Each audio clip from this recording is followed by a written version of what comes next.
안녕하십니까. 조이풀 킹덤 허지영입니다. 오늘은 제 삶의 이야기 세 번째 시간입니다. 저는 지난 시간에 말씀드린 것과 같이 남편을 하나님의 나라로 보내고 교회에 등록을 하게 되었습니다. 2011년 12월 초신자의 마음으로 돌아가서 새신자반 교육부터 다시 받게 되었습니다.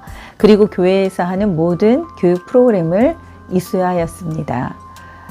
알파, 그리고 섬김이 교육인 바나바, 기도자로서, 중보기도자로서의 교육인 중보기도, 그리고 SOL 3단계 리더 교육, 이렇게 모든 교육을 마치게 하셨습니다. 정말 놀라운 것은 SOL 교육은 한 단계 한 단계가 한 학기마다 이루어지기 때문에 최소한 1년 반 만에 마쳐야 되는 교육이고, 어느 해에는 1년마다 한 단계 교육이 끝나서 3년 만에 마친 적도 있다고 합니다. 그런데 놀랍게도 저는 1년에 이 3단계 교육을 모두 마치게 하셨습니다. 그리고는 5년 만에 하나님께서는 권사의 직분을 맡기셨습니다. 모든 분들이 다 놀라셨어요. 그리고 한 번에 권사가 된 경우는 정말 드물다고 또 말씀들을 해주시기도 하셨습니다. 최연소자로 하나님께서는 권사로 세워주셨습니다. 그리고 기도자로 부르셨고, 하나님께서는 저를 통해 하나님의 일을 이루어 가시기를 원하셨습니다. 제가 고등학교 때 평생 하나님을 전하고 증거하며 살겠습니다. 이 혹만 없애주시면, 하나님께서 치료해 주시면 그러한 삶을 살겠습니다라고 제가 고백을 했던 것이 아마도 서원이 된 것 같습니다. 이렇게 하나님은 저를 부르셨고 저를 통해 일을 해나가기 시작하셨습니다.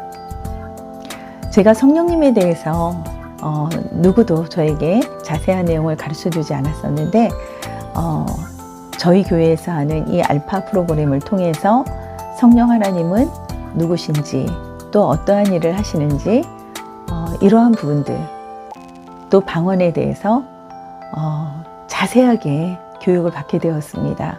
그리고 제가 그러한 것을 사모하게 됐는데,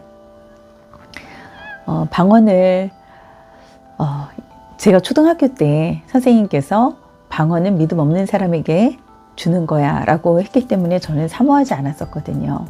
오히려 또 어른 부흥회에 참석해서 막 눈물 콧물 흘리며 회개하고 기도하던 그 시절에 막 혀가 돌아가는데 무서워서 입을 닫아버렸었거든요. 근데 그것이 하나님과의 비밀에 대화하는 수단이다라는 것을 알파를 통해서 알게 되었어요. 그랬기 때문에 저는 더 많이 사모했고, 알파 수양회에 가서 하나님께 저에게도 방언을 주세요 라고 기도할 때 허락해 주셨습니다. 그리고 얼마의 시간이 지난 후 5월 제 생일인데 갑자기 뜬금없이 수요일 예배를 드리러 달려가면서, 하나님, 저 오늘 생일 선물로 방언 찬양을 주세요 하고 기도를 드렸어요. 그런데 저의 믿음, 하나님 주실 걸 믿어요, 하나님 감사합니다, 미리 저는 감사했거든요. 그리고 예배를 마치고 기도를 드리는데 제 입에서 너무나 아름다운 찬양의 곡조가 나오면서 방언 찬양이 나오기 시작했어요. 이러한 놀라운 경험들을 하게 되면서 기도를 드리고 나면 제 입에 곡을 넣어주시는 거예요. 그런데 너무나 아름답고 이거를 어떻게 가사를 붙이면 찬양곡이 되겠는데, 이런 마음이 들었던 거죠. 그래서 유치원에 출근해서 우리 그 선생님 중에 한 분에게 이러한 이야기를 했더니 녹음을 하세요 라고 저에게 알려준 거예요. 그래서 이렇게 찬양을 주실 때 제가 녹음을 해 놓았었습니다. 그리고 저는 피아노도 배우지 않았고 어려서부터 그냥 언니가 배우는 곳에 따라다녔는데 하나님께서 그때 청음을 주셔서 들으면은 칠 수 있는 은혜를 주셨어요. 물론 기본적인 악보 우리가 학교 다니면서 배웠던 것들은 칠 수 있지만 어쨌든 들으면 칠 수 있는 절대 음감의 이런 은사를 또 주셨기 때문에 그 곡을 들어가면서 간단하게 악보화하고 가사를 말씀으로 붙이고 해서 곡을 만들게 되었습니다. 그리고 이것을 정말 악보로 제대로 만들어서 불러서 하나님께 영광을 드리고 싶은데 하나님 도와주세요. 제 힘으로는 할 수가 없어요. 사람을 붙여주세요. 이러한 기도를 드렸을 때 하나님께서는 도울 수 있는 분을 또 붙여주셨어요. 저희 유치원에 영양사 선생님과 이야기를 하다가 제가 이런 이야기를 했더니 제가 도와드릴 수 있어요. 제 남편이 백성예술대학교 음악과 교수예요. 라고 이야기를 하는 것이 아니겠습니까? 저는 또 많이 놀랐습니다.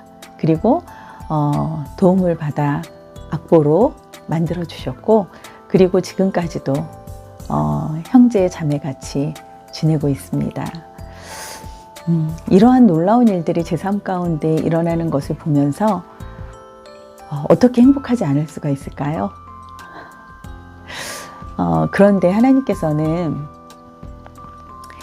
이제는 저의 생계이고 어떻게 보면 이제 유치원 일을 하는 것이 전문직이면서 아이들을 위한 사역이기도 하면서 하지만 또 저의 생계인 일이었는데 2013년도에 정교인 수련회가 8월 1일에서 3일까지 있었어요. 근데 그때가 제가 방학 쉬는 기간이었어요. 근데 그 이전 해나 그 다음 해에도 보면은 항상 8월 15일을 기점으로 해서 정교인 수련회가 이루어졌기 때문에 저는 항상 개학을 해서 갈 수가 없었거든요. 근데 너무너무 제가 사모함이 있었는데 2013년에는 1일에서 3일까지 제가 쉬는 기간이어서 갈 수가 있었답니다. 그런데 그곳에 가서 가기 전부터 제가 너무나 사모하면서 하나님 저에게 주실 말씀을 주세요라고 저는 한 달 동안 기도로 준비하고 갔거든요. 놀라운 일이 또 벌어졌습니다. 이미 팜플렛에 담임 목사님께서 말씀을 하시기로 했던 부분들이 개회 예배, 폐회 예배 적혀져 나왔는데 그 두 말씀 다 바꾸어서 하셨어요. 개회 예배 때는 부르심, 바디메오를 고쳐주시고 바디메오가 겉옷까지 벗어던지고 예수님을 따른 이야기였어요. 그 순간에 유치원을 내려놓아야 된다는 마음을 주셨습니다. 정말 결단하기 어려운 일이었지요. 그런데 저는 그 무엇도 하나님 앞에서 내 것이라고 우기고 움켜쥘 그런 마음이 없었습니다. 하나님 내려놓겠습니다. 눈물 콧물 흘려가면서 하나님의 부르심에 순종하겠습니다. 결단을 했습니다.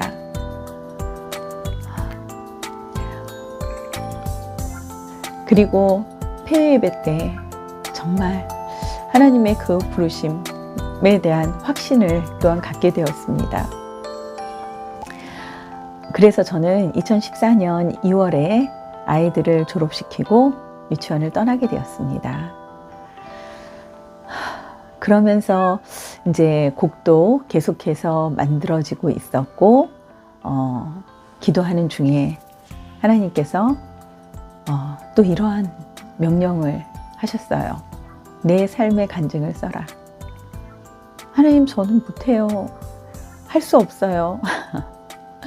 정말 할 수가 없는 자이거든요. 책 읽는 것도 별로 좋아하지 않았고 글 쓰는 것은 더더군다나 할 수 없는 자입니다. 그런데 너무나 강하게 내가 하는 것이 아니라 내가 한다. 하나님께서 하시겠다고 말씀하셨어요. 그러면서 써라.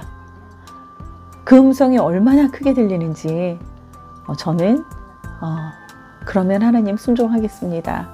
저는 할 수 없으니 하나님 모든 것이 생각나게 하시고 쓸 수 있도록 하나님께서 도와주세요 하고 글을 쓰기 시작했습니다.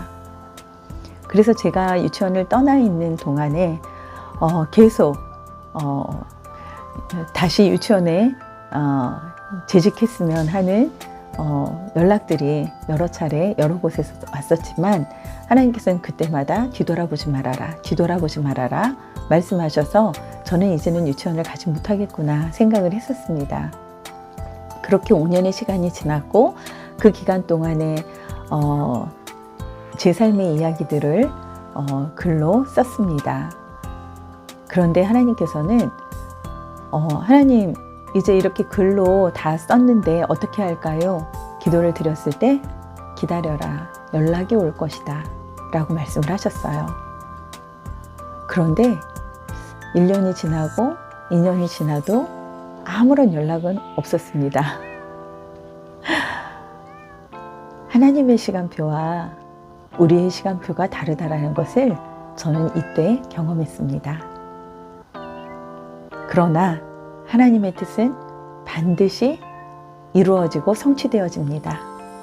다음 편에 또 이어서 말씀드리도록 하겠습니다. 감사합니다. 사랑합니다. 축복합니다. 안녕.